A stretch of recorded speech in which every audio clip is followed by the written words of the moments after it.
ওম গণেশায় নমঃ। নমস্কাৰ। মৰমৰ দৰ্শকসকল, শ্ৰোতাসকল, শ্ৰদ্ধাৰ আমাৰ ছাবস্ক্ৰাইবাৰসকল, সন্মানীয় আমাৰ দৰ্শকসকল, সকলোকে মোৰ ফালৰ পৰা অনেক শুভেচ্ছা ধন্যবাদ জ্ঞাপন কৰিছোঁ। আপোনালোকে আমাৰ চেনেলটো এইখিনি পৰ্যায়লৈকে যি লৈ গৈছে সঁচাকৈ কৃতজ্ঞতা জ্ঞাপন কৰিব লাগিব। আপোনালোকৰ সহযোগিতা অবিহনে নিশ্চয়কৈ আমি এইখিনি চেনেলটোৰ জৰিয়তে আগবাঢ়িব নোৱাৰিলোঁ হয়। সকলোকে ধন্যবাদ কৃতজ্ঞতা জনাই আজি মই জনাব বিচাৰিছোঁ বৃহস্পতি গ্ৰহৰ বিশেষ শুভ দৃষ্টি দুটা ৰাশিৰ ওপৰত থাকে। কোনো কোনো ক্ষেত্ৰত বিভিন্ন অসুবিধাৰ পিছতো হঠাৎ অৰ্থপ্ৰাপ্তিৰ যুগ হয়, হঠাৎ উন্নতি আহে। বিভিন্ন ক্ষেত্ৰত আপুনি অসুবিধাত পৰিছে, তেনে ক্ষেত্ৰত বন্ধুৰ সহায় আপুনি পাবলৈ সক্ষম হয়। এনেধৰণৰ সফলতা বা এনেধৰণৰ সুখবৰ বৃহস্পতি গ্ৰহৰ শুভ দৃষ্টিত পোৱা যায়। সৰ্বত্ৰে বন্ধুত্বৰ যি সহায়, বন্ধুত্বৰ খাতিৰত সহায় আপোনালোকে লাভ কৰে আৰু উন্নতিৰ পিনে অগ্ৰগতি কৰিব পাৰে। অশেষ বিপদ, সাংঘাতিক বিপদত পৰাৰ পাছতো বন্ধুৰ সহায়ে আপোনাক বচায়। এনেধৰণৰ ৰাশি প্ৰেক্টিকেল কথা কৈ আছোঁ। বিভিন্ন ধৰণৰ ভুৱাচালি ভিডিঅ' আপোনালোকে পাব। সেই ভিডিঅ' ধৰণে যদি আপোনালোকে আমাৰ চেনেলৰ কথাখিনি আশা কৰিছে, তেনেহ'লে তেনেধৰণৰ কথা আপোনালোকে আমাৰ চেনেলৰ জৰিয়তে নাপাব। কাৰণ আমি শূন্যত গদা ঘূৰাই কথা নকওঁ, জ্যোতিষীয় তথ্যৰ ভিত্তিত আমি কথা কওঁ। গতিকে পানীত কোব মৰা, শূন্যত গদা ঘূৰোৱা এনেধৰণৰ কথাসমূহ, ৰাতিৰ ভিতৰত কৰোৰপতি হোৱা কথাসমূহ আপোনালোকে বাকী চেনেলত পাব। আমাৰ এইটো চেনেল প্ৰকৃত জ্যোতিষৰ তথ্যৰ ওপৰত ভিত্তি কৰি ভিডিঅ'সমূহ প্ৰস্তুত কৰা হয়। বিশেষ দৰ্শক কিছুমানৰ এনেধৰণৰ কমেণ্ট আহে, যি কমেণ্ট আচলতে চাই পেলাই পঢ়াৰ লগে লগে বিভিন্ন প্ৰকাৰৰ চিন্তা, বিভিন্ন প্ৰকাৰৰ খং উঠিবলৈ আৰম্ভণি কৰে। গতিকে সেই খং আমাক উঠাবলৈ চেষ্টা কৰি লাভ নাই।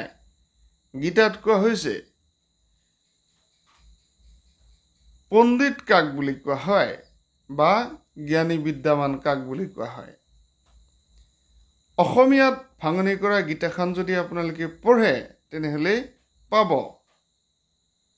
এই গীতাখন আপোনালোকক পঢ়িবলৈ অনুৰোধ জনাইছোঁ।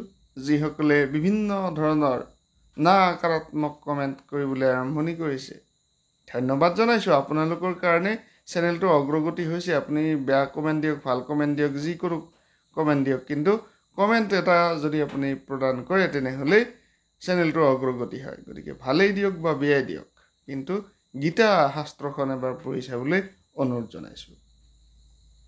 জ্যোতিষশাস্ত্ৰ এনেধৰণৰ শাস্ত্ৰ, যি শাস্ত্ৰ বৈদিক যুগৰে পৰা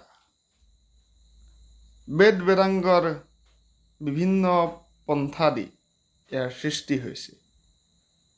ঋষি মুনিসকলৰ দিনৰ পৰাই চলি আহিছে এই জ্যোতিষশাস্ত্ৰ। আজিৰ সময়তো যি সঠিক নিৰ্ধাৰণ কৰিব পাৰি, পোনপটীয়াকৈ ক'ব পাৰি, ইয়াৰ তথ্য অনুযায়ী ভৱিষ্যতবাণী দিব পাৰি, সূৰ্যগ্ৰহণ, চন্দ্ৰগ্ৰহণ আদিৰ কথাও ক'ব পাৰি। গতিকে এই জ্যোতিষশাস্ত্ৰ কথাখিনি যিসকলে ভেঙুচালি কৰিব বিচাৰে, বিভিন্ন কথা ক'ব বিচাৰে, তেওঁলোকক কৈছোঁ নিশ্চয়কৈ অনলাইনৰ পাঠসমূহ লুটিয়াই আপোনালোকে চাব পাৰে জ্যোতিষশাস্ত্ৰৰ তথ্য। বৃহস্পতি গ্ৰহৰ শুভ দৃষ্টি যদি আপোনাৰ ওপৰত থাকে, তেনেহ'লে বৃহস্পতি গ্ৰহৰ শুভ দৃষ্টিত ধন, টকা, ঐশ্বৰ্য, বিভূতি, সৰ্বতো প্ৰকাৰৰ উন্নতি থাকে। আপুনি যেতিয়া অসহায় অনুভৱ কৰে, তেতিয়া বন্ধুত্বৰ সহায় লাভ কৰে। ধন টকাৰ অসুবিধাত থাকিলে বন্ধুৰ পৰা হ'লেও আপোনালোকে ধন টকাৰ সহায় বিচাৰি পায়। এনেধৰণৰ কিছু ৰাশি আছে, যি ৰাশিৰ কথা মই ক'ব বিচাৰিছোঁ। আজিৰ ভিডিঅ' বিশেষ হ'ব এইকাৰণেই, কাৰণ যি বিশেষ বৃহস্পতি গ্ৰহৰ কৃপাদৃষ্টি তাক মই জনাব বিচাৰিছোঁ।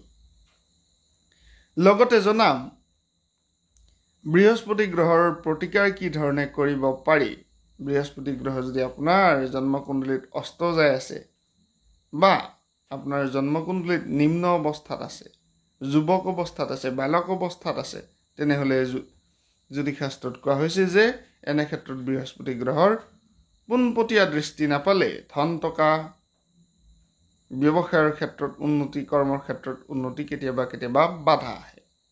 গতিকে তেতিয়া বৃহস্পতি গ্ৰহক পাৱাৰফুল কৰিবলৈ বৃহস্পতিৰ প্ৰতিকাৰ কৰাটো বহুতো প্ৰয়োজনীয় হৈ পৰে জীৱনত উন্নতি কৰিবলৈ।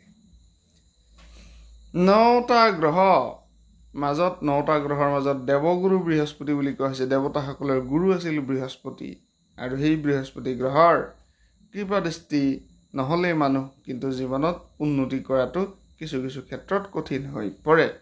দেৱগুৰু বৃহস্পতি জ্ঞান, বুদ্ধিমত্তা আৰু সন্মানৰ কাৰক বুলিও কোৱা হয়। ধীৰ গতিৰ গ্ৰহ বৃহস্পতি, ইয়াৰ প্ৰভাৱ কিন্তু দ্ৰুত। গতিকে গছ কেচৰি যুগ, হংস যুগ, প্ৰভৃতি যুগ, এনেধৰণৰ কিছু যুগ প্ৰস্তুত কৰে বৃহস্পতি গ্ৰহই। বৃহস্পতিৰ অৱস্থান আৰু শান্তিৰ প্ৰিয় ব্যক্তিজন কিমান শান্তিৰ প্ৰিয় হ'ব সেই বৃহস্পতিৰ অৱস্থানেই ক'ব। আপুনি কিমান শান্তিপ্ৰিয় ব্যক্তি, আপুনি কাজিয়া কৰি ভাল পায় নে আপুনি শান্তিত থাকি ভাল পায়, আপুনি উশৃংখল পৰিৱেশ ভাল পায় নে শান্তিৰ পৰিৱেশ ভাল পায়, সেই কথাখিনি বৃহস্পতিৰ ওপৰত নিৰ্ধাৰণ কৰে বুলি কোৱা হৈছে। যিহেতু ক'ব বিচাৰিছিলোঁ বিশেষ ৰাশিকেইটাৰ কথা, যি ৰাশিয়ে সৰ্বাত্মক বৃহস্পতি গ্ৰহৰ শুভদৃষ্টি লাভ কৰে আৰু উন্নতি অগ্ৰগতিৰ দিশে অগ্ৰসৰ হয়। প্ৰথম হৈছে মীন ৰাশি। মীন ৰাশিৰ জাতক জাতিকাসকল, বৃহস্পতিৰ অন্যতম প্ৰিয় ৰাশি বুলি কোৱা হৈছে মীন ৰাশি। গুৰুৰ আশীৰ্বাদ সকলো সময়তে মীন ৰাশিৰ ওপৰত থাকে। মীন ৰাশিৰ জাতক জাতিকাসকলে নিশ্চয়কৈ অনুভৱ কৰিব পাৰিব। যদি আপুনি কিছু ক্ষেত্ৰত অসহায় অনুভৱ কৰে, কেতিয়াবা বিপদত পৰে, বন্ধুৰ সহায় সহজতেই পাই যায়। গতিকে মীন ৰাশি হৈছে এনেধৰণৰ ৰাশি যি বৃহস্পতি গ্ৰহৰ শুভদৃষ্টি সৰ্বদাই থাকে। আৰু মীন ৰাশিৰ জাতক জাতিকাসকলৰ বাবে সকলো কৰ্ম বন্ধুত্বৰ খাতিৰত, বন্ধুত্বৰ সহায়ত বিভিন্ন প্ৰকাৰৰ উন্নতি অগ্ৰগতিও তেওঁলোকে লাভ কৰিবলৈ সক্ষম হয়। মীন ৰাশিৰ জাতক জাতিকাসকলে বিশেষভাৱে ব্যৱসায়ৰ ক্ষেত্ৰত উন্নতি কৰিব পাৰে, ব্যৱসায়ৰ ক্ষেত্ৰত অগ্ৰগতি আনিব পাৰে বুলি কোৱা হয়। সহজ সৰল হিচাপে বিবেচনা হোৱা মীন ৰাশিৰ জাতক জাতিকাসকলৰ বিশেষ শুভ ফল লাভ কৰে বৃহস্পতি গ্ৰহৰ শুভ দৃষ্টিতেই। গতিকে এই বৃহস্পতি আপোনালোকে যদি মীন ৰাশিৰ জাতক জাতিকা হয়, বৃহস্পতিবাৰে বৃহস্পতি গ্ৰহৰ নামত মা লক্ষ্মীৰ নামত ক্ষীৰ চাকি অৰ্পণ কৰিব পাৰে সন্ধিয়া। এনে কৰিলে বৃহস্পতি গ্ৰহ সন্তুষ্ট হয় বুলি কোৱা হয়। দ্বিতীয়টো সৌভাগ্যৱান ৰাশি হৈছে ধনু ৰাশি। ধনু ৰাশিৰ জাতক জাতিকাসকলৰ শাসক গ্ৰহ অধিপতি গ্ৰহ হৈছে বৃহস্পতি। গুৰু বৃহস্পতিৰ শুভ দৃষ্টি, গুৰু বৃহস্পতিৰ আশীৰ্বাদ, গুৰু বৃহস্পতিৰ কৃপা দৃষ্টি আপোনালোকৰ ওপৰত আছে। গুৰু কৃপাই সৰ্বদা কৰ্মজীৱনত উন্নতি অগ্ৰগতিৰ দিশে উচ্চ আসনৰ পিনে আপোনাক লৈ যায় বুলি কোৱা হৈছে। ধনু ৰাশিৰ জাতক জাতিকাসকলৰ অৱস্থান সম্পৰ্কে, যদিহে আপোনাৰ জন্মকুণ্ডলীত উচ্চ অৱস্থান আছে বৃহস্পতিৰ, ধনী হ'ব পাৰিব, অগ্ৰগতি আনিব পাৰিব, জীৱনত সুখ শান্তি সম্প্ৰীতিৰ বাতাবৰণৰ লগতে বন্ধুত্বৰ সহায়, বিপদৰ সময়ত বন্ধুৰ সহায়, বিপদৰ সময়ত সৰ্বতো প্ৰকাৰৰ সমৃদ্ধি, উন্নতি অগ্ৰগতিৰ দিশে অগ্ৰসৰ কৰাব পাৰে বৃহস্পতি গ্ৰহই। ব্যৱসায় যদি আপুনি কৰে, ব্যৱসায়ৰ লগত যদি আপুনি জড়িত, তেনেহ'লে আপোনালোকৰ বাবে খুব সুবিধা হ'ব। বৃহস্পতি গ্ৰহৰ শুভ দৃষ্টি ধনু ৰাশিৰ জাতক জাতিকাসকলৰ স্বাস্থ্য সংক্ৰান্তীয় ক্ষেত্ৰতো বৃহস্পতি গ্ৰহই সহায় কৰে বুলি কোৱা হয়। মিথুন ৰাশি অন্য এক সৌভাগ্যৱান ৰাশি যি বৃহস্পতি গ্ৰহৰ শুভ দৃষ্টি লাভ কৰে। বৃহস্পতি গ্ৰহৰ শুভ দৃষ্টিত মিথুন ৰাশি জাতক জাতিকাসকলৰ উন্নতি অগ্ৰগতি আহে, সম্প্ৰীতিৰ বাতাবৰণ আহে, শান্তিপ্ৰিয় হয়। গুৰু বৃহস্পতি যদি আপোনাৰ জন্মকুণ্ডলীৰ উচ্চ অৱস্থাত আছে, ধনী হ'ব পাৰিব, সমাজত সন্মান লাভ কৰিব পাৰিব, বিভিন্ন ক্ষেত্ৰত উন্নতি অগ্ৰগতিৰ লগতে ব্যৱসায়তো ভাল ফলাফল আনিব পাৰিব। এয়া আছিল বিশেষ ভিডিঅ'। ধন্যবাদ জনাইছোঁ। সকলোৰে শুভ হওক, মংগলময় হওক, তাৰ কামনাৰে সামৰিছোঁ বিশেষ ৰাশি ফল। ধন্যবাদ।